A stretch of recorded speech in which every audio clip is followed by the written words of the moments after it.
Hello students, welcome to निशान coaching classes. My name is Neeraj Kushwaha और आज हम लोग स्टार्ट कर रहे हैं मैक्रो इकोनॉमिक्स का most important unit of 12th class, जो कि एग्जाम में कैरी करती है 10 to 12 मार्क्स और बहुत ही इजी है, सिंपल है और अच्छा चैप्टर है। तो इस यूनिट के अंदर हम लोग कंप्लीट करेंगे आर 3 चैप्टर। सबसे पहला है circular flow of income, second chapter है aggregates, basic aggregates of national income और थर्ड चैप्टर के अंदर हम सीखेंगे एस्टिमेशन और calculation of national income. So इस यूनिट का नाम ही है national income and its related aggregate. Let's start with our very first chapter of national income, that is circular flow of income. Chapter का नाम है और वेरी फर्स्ट चैप्टर है सर्कुलर फ्लो ऑफ इनकम। जैसे कि चैप्टर का नाम से समझ में आ रहा है, सर्कुलर फ्लो ऑफ इनकम। इसके अंदर होता क्या है, हम बेसिक्स टू एडवांस तक जाएंगे। सबसे पहले हम देखते हैं कि इनकम का मतलब क्या होता है। इनकम का मतलब सिंपली हम ऐसे कह सकते हैं आम भाषा में, लीमेल लैंग्वेज में, कि अगर मैं कहीं पढ़ा रहा हूँ, अपनी टीचिंग दे रहा हूँ, प्रोफेशन दे रहा हूँ, उसके रिटर्न में जो भी मुझे मिल रहा है वो मेरी इनकम है। आपके पेरेंट्स कहीं भी जॉब कर रहे हैं या फिर कुछ भी काम कर रहे हैं, उनके रिटर्न में उनको जो भी मिल रहा है, वेदर इट इज कैश और बैंक में आ रहा है और इन एनी काइंड, लाइक कोई इंडिविजुअल है, उसके पेरेंट्स किसी फर्नीचर की शॉप में जॉब कर रहे हैं, काम कर रहे हैं और इन एनी मंथ अगर वो बोल रहे हैं कि मुझे कैश मत दो, आप मेरे को फर्नीचर दे दो, तो कैश इन काइंड होगा, तो वो भी इनकम है। ओके, तो सर्कुलर फ्लो ऑफ इनकम क्या होता है वो समझते हैं।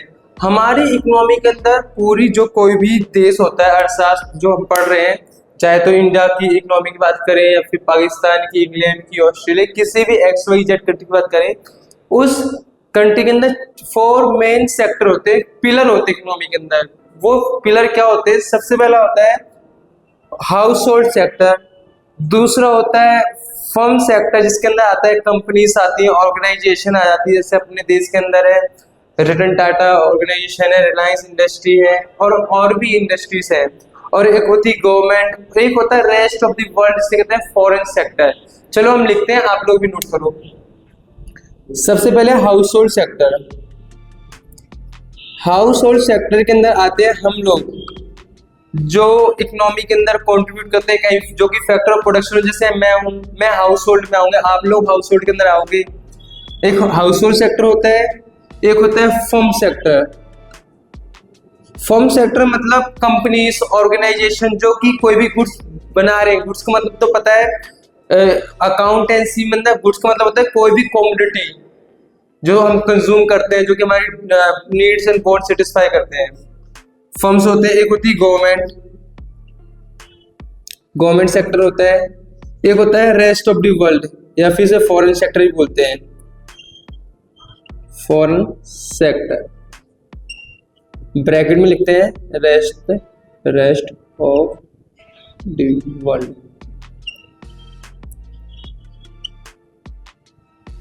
हाउस होल्ड सेक्टर हो गया, फर्म सेक्टर हो गया, गवर्नमेंट सेक्टर हो गया एंड फॉरेन सेक्टर हो गया। तो इकोनॉमी के अंदर बेसिकली 4 मोस्ट इंपॉर्टेंट या फिर कह लो 4 सेक्टर ही होते हैं। हाउस होल्ड जो कि हम लोग हैं, आप लोग हो, ये हाउस होल्ड सेक्टर हो गया।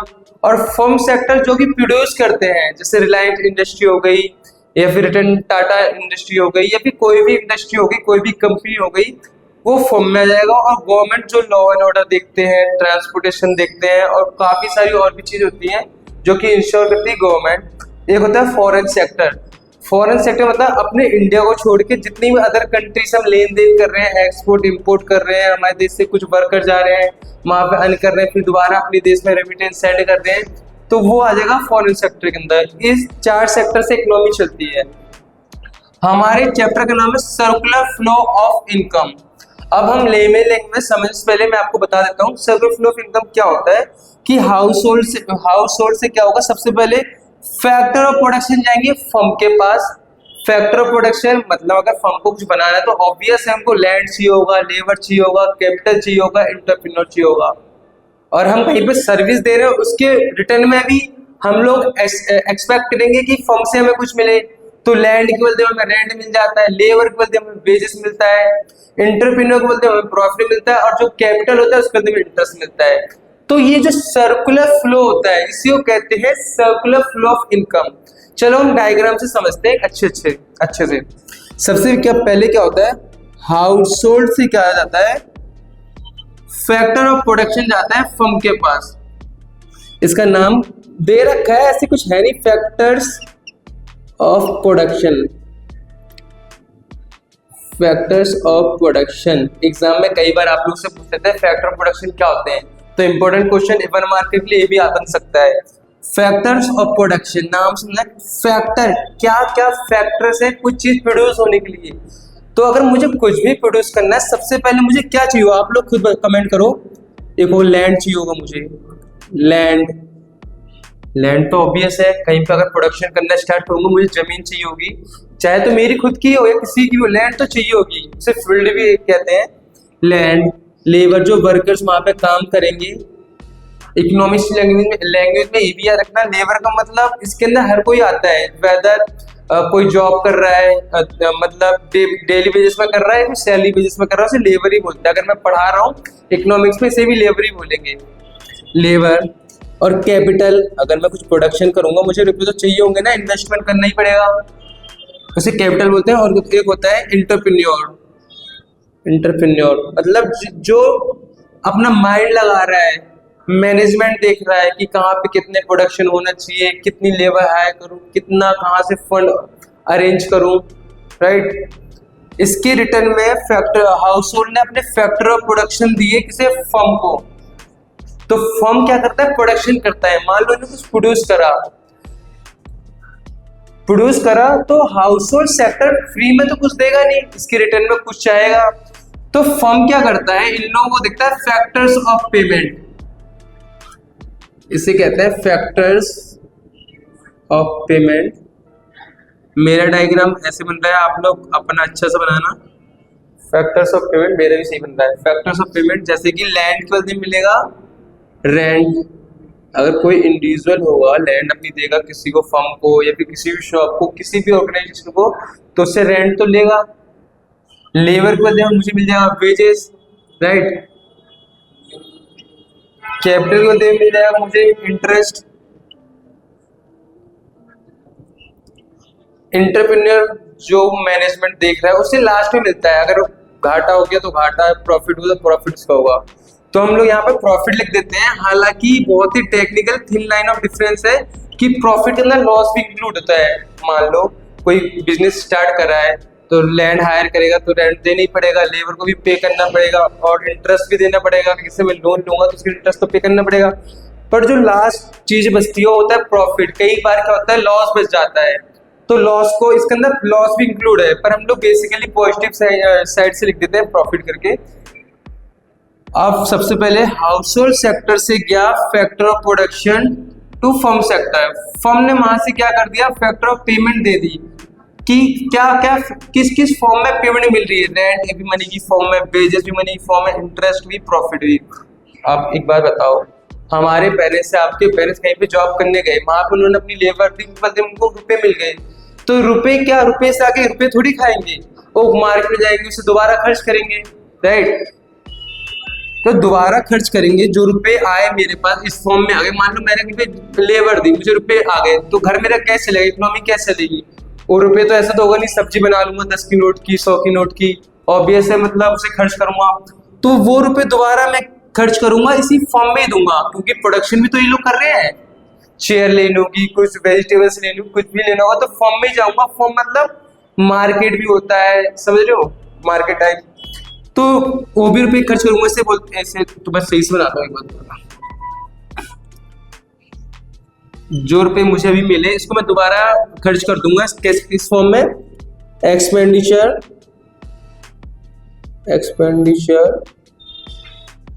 On goods and service, goods and service. दोबारा एक बार समझते हैं। हाउस होल्ड फैक्टर ने दिया, factor of production to firm, जैसे उन्हें गुड्स वगैरह प्रोड्यूस करे, वो प्रोड्यूस कर ले, ठीक है, साइड रखो।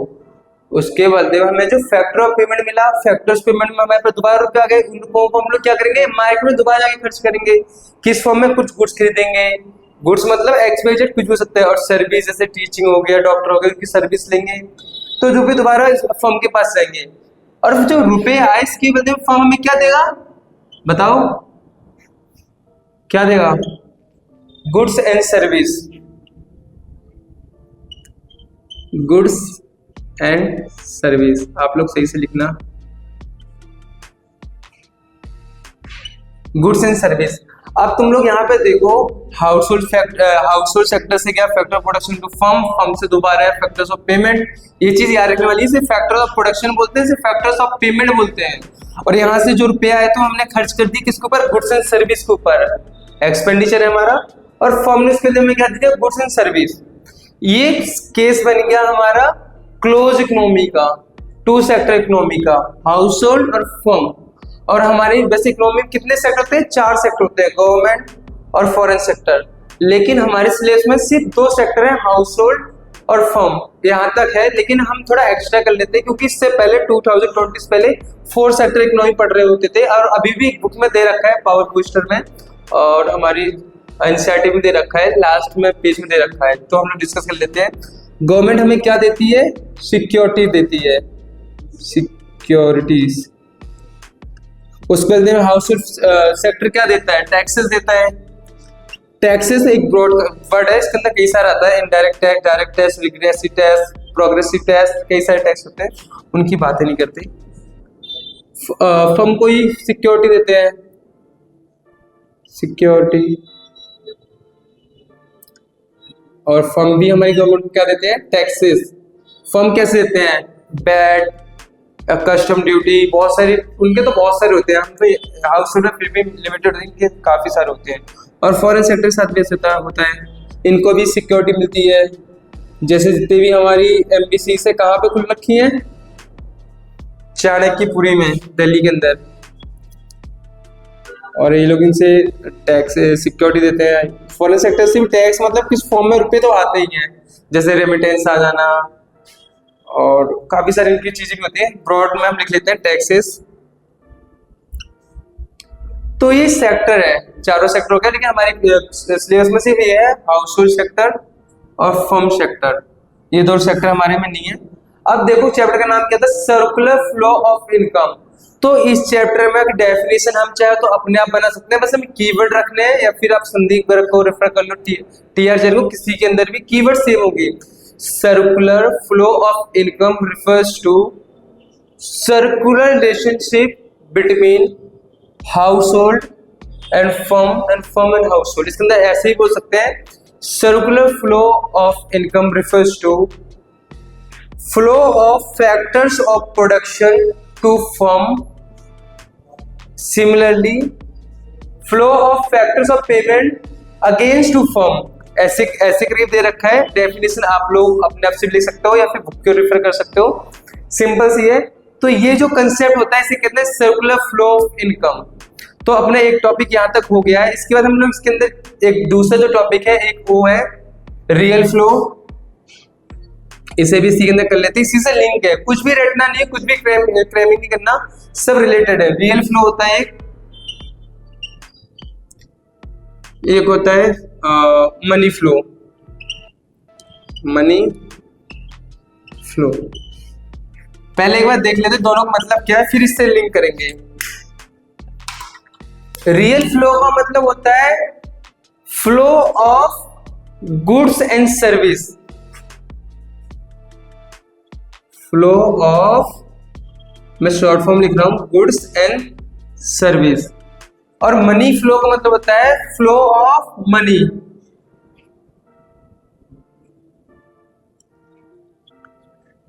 फ्लो ऑफ मनी बोल दो, या मॉनेटरी टर्म्स में बोल दो मनी, राइट।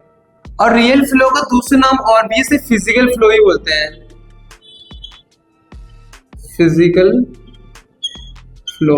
और मनी फ्लो भी बोलते हैं, मॉनेटरी फ्लो ही बोलते हैं, मॉनेटरी बोलते हैं, मॉनेटरी या फिर नॉमिनल फ्लो ही बोलते हैं, नॉमिनल फ्लो। इसके अंदर ये 1 मार्क में पूछ लेते हैं कि इसका क्या नाम है। अब देखो रियल फ्लो का मतलब क्या होता है, हमने पढ़ा रियल फ्लो का मतलब होता है real flow refers to flow of goods and service between house hold and firm और different sector of the economy. और मनी फ्लो का मतलब flow of money between house hold and firm. तो जो ये फ्लो हो रहा है इसी को हम कैटेगराइज करते हैं। देखो सबसे फैक्टर ऑफ प्रोडक्शन क्या, फैक्टर्स ऑफ प्रोडक्शन क्या है, मनी तो नहीं है, एक गुड्स एंड सर्विस है कि हम अपनी लेबर दे रहे हैं सर्विस के फॉर्म में, लैंड दे रहे हैं गुड्स के फॉर्म में, तो इसको हम मार्क कर लेते हैं ए। पैसे देखा जाए तो रियल फ्लो आ रहा है क्योंकि हमने पहले पढ़ लिया, रियल फ्लो हो गया ये। और इसके बदले में फर्म हमें क्या दे रहा है, फैक्टर्स ऑफ पेमेंट, तो पेमेंट किस फॉर्म में, मनी की फॉर्म में, तो इसे बोल दो बी।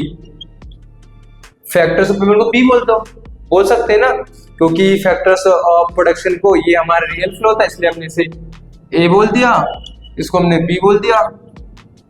और अगेन हमारे पास रुपए आए, दोबारा हमने खर्च करते कहाँ पे, एक्सपेंडिचर गुड्स एंड सर्विस, रुपए खर्च करे मतलब मनी का फ्लो दोबारा हुआ, तो मनी का फ्लो हम बी बोल रहे हैं, यहाँ पे बी बोल दो, ये बी बन गया मनी का फ्लो बी। देखो यहाँ पे बी यहाँ पे बोल दिया। अब दोबारा फर्म ने दोबारा में गुड्स एंड सर्विस दिया मतलब दोबारा रियल फ्लो हो रहा है, रियल फ्लो क्या बोल रहे थे ए। तो मतलब ये भी एक कंसेप्ट है इसी के अंदर से कि रियल फ्लो क्या होता है। रियल फ्लो का मतलब सिंपल सा है flow of goods and service, इसको हम फिजिकल फ्लो भी बोलते हैं। और मनी फ्लो का मतलब सिंपल सा है, बहुत ही आम भाषा में बोला जाए तो flow of good money form में फ्लो।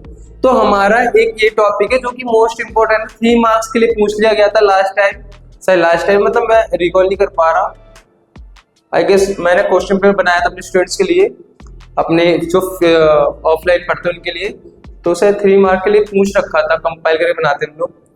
तो ये हमारा एक इम्पोर्टेंट टॉपिक हो गया कि सर्कुलर फ्लो ऑफ इनकम क्या होता है। एक बार दोबारा रिकैप कर लेते हैं आज क्या क्या पढ़ा है। सर्कुलर फ्लो ऑफ इनकम क्या होता है, circular flow of income refers to flow of factors of production from household to firm and similarly factors of payment from firms to household. This circular relationship refers to circular flow of income. इसके अंदर दूसरा topic ये भी है कि real flow क्या होता है, मॉनेटरी फ्लो क्या होता है, तो इसी से लिंक है। लेकिन हम लोग क्या करते हैं एग्जाम में अगर देखोगे के अंदर मनी फ्लो अलग से दे रखा है, फिजिकल रियल फ्लो अलग से दे रखा है, तो थोड़ा कंफ्यूजिंग होता है, पर कंफ्यूज नहीं होना, उसी से रिलेटेड है। ओके क्लास, आज के लिए हम लोग यहीं पे रखते हैं और नेक्स्ट क्लास में इससे कंटिन्यू करेंगे जो भी नेक्स्ट टॉपिक होंगे कि वेरिएबल फ्लो क्या होता है, फ्लो कंसेप्ट क्या होता है, और वेल्थ क्या होगा, स्टॉक क्या होगा, जो कि मोस्ट इंपॉर्टेंट है, वो तो 100% आना ही एग्जाम में। उसके लिए आप हमारी नेक्स्ट वीडियो के लिए हमें सब्सक्राइब कर लो और धीरे धीरे करके हम इम्प्रूव करेंगे। ओके क्लास, थैंक यू, जय हिंद।